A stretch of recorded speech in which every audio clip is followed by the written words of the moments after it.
Booth பங்களான்னு சொல்லுவாங்கள்ல, அந்த ஒரு பங்களாவை தான் பார்க்குறோம். ஆக்சுவலாக நான் இந்த சின்ன வயசுலேருந்தே இந்த ஸ்ட்ரக்சரை பார்த்துருக்கேன். பட் ஆனால் என்னன்னே எனக்கு புரியல. பட் இப்போ கொஞ்சம் அனலைஸ் பண்ணதுனால ஏதோ ஒரு ஹிண்ட் மாதிரி எனக்கு தெரியுது. இது பார்க்க வந்து ஒரு முஸ்லீம், அதாவது முகல் டோம் மாதிரி இருக்குது. ஆக்சுவலாக நாங்கள் இருக்கிற ஏரியா வாணியம்பாடி. ஸோ கண்டிப்பாக இது ஒரு முகல்ஸ்னால கட்டியிருக்கலாம் அப்படி நினைக்கிறேன். இதுக்கெல்லாம் எந்த ப்ரூஃபும் கிடையாது, ஸ்டோனும் இல்லை. பட் ஆனால் ஊரில் நிறைய கட்டுக்கதை சொல்கிறாங்க, அதெல்லாம் நம்ம நம்ப முடியாது. இந்த ஆர்கிடெக்சர் வந்து பாருங்களேன், இதை வந்து நல்லா மெயின்டைன் பண்ணியிருந்துக்கலாம். நிறைய அழகாக ஒரு இங்கே பாருங்கள் ஒரு டிசைன் கொடுத்துருக்காங்க. இண்டோ சார்சனிக் ஆர்ட் பண்ணியிருக்காங்க. ஆனால் வந்து இங்கே உள்ளூரில் எப்படி அந்த சுண்ணம் போடுவாங்க இல்லையா, சுண்ணாம்பு செவரில் அந்த ஆர்ட் பண்ணியிருக்காங்க. சுண்ணாம்பு மேலே வந்து பெயிண்டிங்ஸ் போடுவாங்க இல்லையா கோவிலெல்லாம், அதே மாதிரி கலையை வந்து ஃபாலோ பண்ணியிருக்காங்க. மொத்த பில்டிங்குமே சுண்ணாம்பு கலவையினால் தான் ஒட்டியிருக்காங்க. இப்போதைய சிமெண்ட்டு அப்போ அந்த காலத்தில் வந்து சுண்ணாம்பு மட்டும்தான் வந்து கட்டியிருப்பாங்க இல்லையா. அந்த செங்கலுமே பாருங்கள் எவ்வளோ ஒரு சின்ன செங்கலாக இருக்குது. இப்போ இருக்கிற மாதிரி பெரிய கல்லுமே கிடையாது. ஏன்னா எப்போவுமே சின்ன ப்ரீக்ஸ் தான் நல்ல ஸ்ட்ராங்கஸ்ட்டு ஒரு ஃபவுண்டேஷனை கொடுக்கும், ஒரு பில்டிங்கை உருவாக்கும் அப்படின்றதுக்கான ப்ரூஃப் இது தான். ஏன்னா இப்போ வந்து செங்கலோட சைஸ்லாம் பெருசாக பண்ணிவிட்டு, ஆலோ பிளாக்ஸை வந்து பெருசாக பண்ணிவிட்டு, அது வந்து நான் இதெல்லாம் எதுக்கு சொல்கிறேன்னா, இப்போது இருக்கிற சிவில் இன்ஜினியரிங்கெல்லாம் இதெல்லாம் ஒரு ஹிண்ட்டாக எடுக்கலாமே. நீங்கள் வந்து இதை பில்டிங் பிளாக்ஸ் வந்து எவ்வளோ குறுக்குறீங்களோ அந்த அளவுக்கு அந்த பில்டிங் வந்து ஸ்ட்ராங்காக இருக்கும்ன்றதுக்கான ப்ரூஃப் இது. ஆக்சுவலாக இந்த பில்டிங்கோட ஏஜ் வந்து அட்லீஸ்ட் ஒரு 200 இயர்ஸ் இருக்கும். ஸோ 200 வருஷத்துக்கு முன்னாடி கட்டப்பட்ட ஒரு பில்டிங்காக தான் இது கண்டிப்பாக இருக்கும். அந்த சிமெண்ட்டுமே கூட அவ்வளோ ஸ்ட்ராங்காக இருந்திருக்காது இல்லையா. இது ஒரு சிமெண்ட்டே கிடையாது, ஒரு சுண்ணாம்பு கலவை தான் இது. ஆனால் அதோட பில்டிங்கை எப்படி தாங்கி பிடிச்சிருக்குன்னு பாருங்கள்.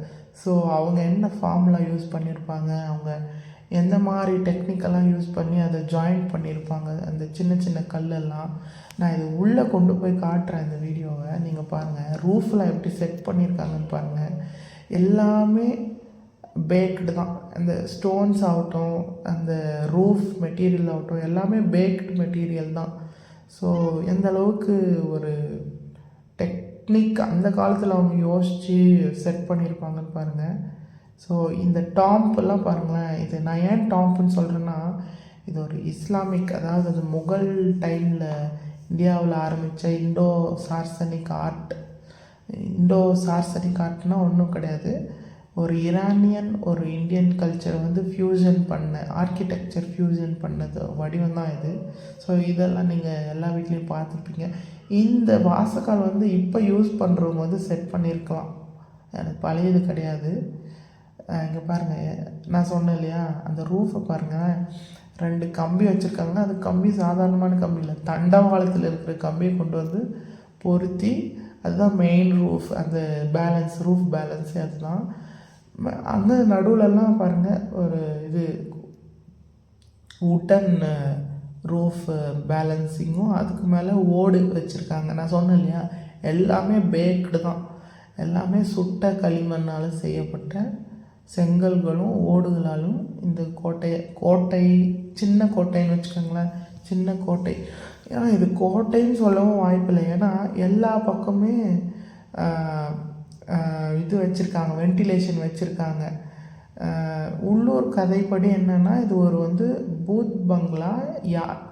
ஆக்சுவலாக பழைய காலத்து ராஜா வந்து அவங்களோட சின்ன வீட்டுக்கு, அதாவது கீப்புக்கு யாருக்கும் தெரியாமல் ஊருக்கு ஒதுக்குப்புறமாக கட்டி தரப்பட்ட ஒரு பூத் பங்களான்னு சொல்கிறாங்க. இந்த கதைக்குமே இது பொருந்துகிற மாதிரி இருக்குது.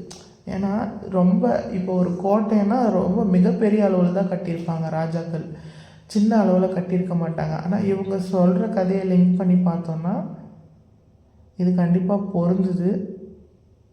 நீங்களும் விசிட் பண்ணோன்னா திம்மாம்பேட்டை கிராமம், வாணியம்பாடி மாவட்டம், திருப்பத்தூர் வந்து பாருங்கள்.